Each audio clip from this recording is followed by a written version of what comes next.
What is going on, everybody? Non here, and it is time for what I'm going to start calling the Magic the Gathering Breakers cheat sheet. So, did a video a couple days ago just about the EV of Commander decks in Magic versus the price of singles. I'm going to update it now for set boxes and play boxes because it's kind of what everybody wanted to see. So, just real quick before we get to it, this video is sponsored by me and us. We've used our EV engine, which we have a big boy API that to pull all the information. If you just go to ev.anontcg.com, sign in with Discord, get to the details real quick. Go here, you authorize. You obviously have to log in through WAP. It's $12.99 a month, but it's pretty good amount cheaper than the rest of the competitors. And here you go. Let's look at Avatar Jumpstart, just because I haven't looked at this in a while. So Avatar Jumpstart, 115, not bad, not bad. And here you go. You have your sealed market price, you have your EV, your sifting floor. I mean, from my perspective, I don't really mess around with anything below 50 cents, just because between the cost of plain white envelope and shipping and the number of folks that just claim they never got the product, even though they probably did, and you get scammed, it's not worth it. And here you have rare, common, uncommon, mythic, sword. So when you're looking at product and different sets, you can see where the magnitude of the value lies. So here it's super interesting because a lot of these cards they've held a lot of value, and some of them have really started to move up. I mean, Katara was 17, 18, went up to 29, came back down to 24. Roku, Zuko, Kyoshi, all at $20. It's decent value, but anyway, that's just kind of what the EV engine does. In addition, you do get access to buying product from me, and the pricing of the product when we're getting a reprint is very, very cheap. Probably the cheapest on the market. You pay shipping. You do need to get me your resale cert. If you don't have it, you're working on it, that's fine. Just let me know. But anyway, back to the video. So what I did here was I looked at the rotation timeline, and these are all the sets. So Lord of the Rings, Commander Masters, and some of these we haven't seen reprints of in a long time. And what's interesting is the sets that have Commander Masters and the other sets like Ravnica Remastered and Innistrad Remastered that have serialized cards, and we have seen no reprints of the play boxes of these. Now, obviously, there's no serialized cards in there. Now we have Doctor Who and Fallout that are Commander only. But you have Lord of the Rings. Here's the month that it came out. This is your age, so 2.58 years. They've made a big deal about extending the amount of time in standard from 2 years to 3 years. Lord of the Rings is not a standard set. There's going to be a bunch of Timmies that make a comment if I don't say that, but it doesn't matter. They simply said that so they can print Lord of the Rings for 3 years instead of 2. It's just business. And you can see the relative amount of time here. What's interesting is the sets before this, Brothers War, March of the Machines, Aftermath. They don't reprint those anymore. Nobody gives a shit. They did reprint Phyrexia Elwood 1 a little bit ago, but the EV on that product is pretty terrible. So here we have the upcoming reprint schedule, and I just highlighted the play boxes. Obviously, we got Age of Eternities last week, this week, next week. Foundations is supposed to come out in January. Lord of the Rings, January. Then you have Wilds in February, Bloomburrow and Ixalan in March. But I want to talk about what we see here. So this is the different distributors who has a product. And then this is the price of distribution. This is not the current market price. I think what you'll see here is there's not a whole lot of opportunity on the playbox side.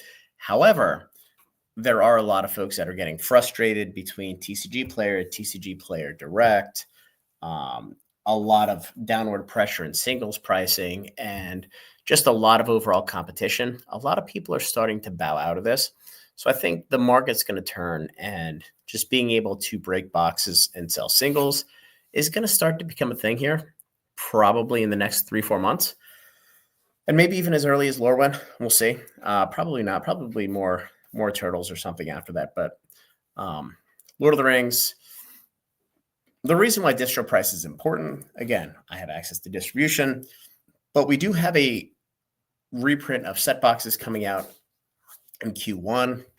Most likely January. And even though the EV of the box is $176, I think the boxes are selling for $276. Commander Masters, pay no mind to this. We haven't seen this in forever. Wilds of Eldraine, this is the big one. So we've seen a couple reprints of this. In fact, I think we had one back in July or August. We got a bunch of boxes of this, about $100, and they've since gone up to 250, 260, 240, depending on the day. 208 for EV. So 2.08 times, which is great. So when the reprint hits, I'm going to get a pile of it from distribution. I'm going to offer it out to subs. I think I have it listed preliminarily at $149.99. The price isn't going to go any higher than that, unless, of course, distribution sells the boxes to me at more than that. If they sell to me at normal price, it could go lower, but that's kind of where the ballpark is. And as of right now, I'm anticipating being able to sell, multiple cases to whoever wants it, whether you want to sit and hold it or break it. I don't really care. So again, that's one of the big advantages to subscribing to an ON-EV, because you get access to that. So Ixalan 127. This is out of stock everywhere. This was in stock for a while. In fact, Magazine Exchange may have a little bit. I'm not sure. But either way, we're supposed to get a reprint of this as well in March. This is only interesting if they unban Mana Crypt. Other than that, it's a cool set, but I'm a bigger fan of the Commander displays, and it's not even close. Ravnica, this is an absolute disaster. 165 cost. That was a distribution, 110 EV. Stay far away. Karlov, this is a little interesting. 117, again, this is when he went from the 30. 30? Is it 30? No, this is the 36. I'm sorry. Oh my God. Yes, sucking kids' boogies out is terrible for your lungs. This is still 36 packs. Once you get to, I believe, Aether Drift, you go down to 30. So 142 on 117.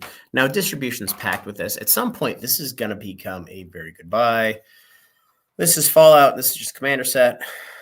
Obviously it's cheap. No reprint in sight for this, but I'm sure we're going to get one end of Q1 or in Q2 because there's still time. OTJ, same thing, 122. The EV has creeped up a little bit. The biggest problem here is that Bristly Bill has gotten absolutely smashed. It was a $70 card. It's now a $40 card on a good day. High 30s, not great. MH3, really nothing here. Assassin's Creed, not much here.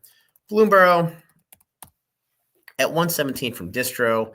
1.34 is kind of break even-ish at 157 of EV. But these boxes are at $200. And I think what we're starting to see, which is really fascinating, is the price of the sealed product is accelerating again in excess of what the value of the cards in the set is. And that's for stuff that's in print. And I think it's more along the lines of the sets that are in high demand. So it's kind of interesting. Just stay tuned because the boxes are performing very well. And this may be an area where it makes a lot more sense to buy them during reprint and then just kind of sit on them and let them cook and see what happens with the EV. Duskmourn's actually underwater, which is really, really surprising. This was positive for forever. And I kind of stopped here just because these are the next sets to rotate out. By next sets, within the next couple of years. Now we can go into Foundations and Aether Drift and Tarkir and Final Fantasy. Quite honestly, it doesn't really mean a whole hell of a lot. The way I look at things, it really comes down to when is the set going to get reprinted? What does the value look like? It doesn't make a lot of sense to sink a significant investment into buying them from distribution and sitting on them for a couple months to see, just to kind of wait for the EV to kick back up. So, the next time I do this, I'll probably roll the rest of those modern sets in or the most current sets in just so we can see where they're at. But again, if you're interested in this, go to the WAP. It's going to be in the body of the video. Join the Discord, join the EV tracker, And we got folks talking about everything they're doing all the time. And I think, again, right now it's a little bit of a dead zone just because of Direct has, ever since the move, it's been quite honestly pretty bad. And it's been a race to the bottom on a lot of cards. But I think as a lot of the backpack sellers start to go away, there's going to be a bigger and bigger opportunity here. So anyway, guys, like the video, subscribe, join the Discord, and we will talk tomorrow for our distribution update.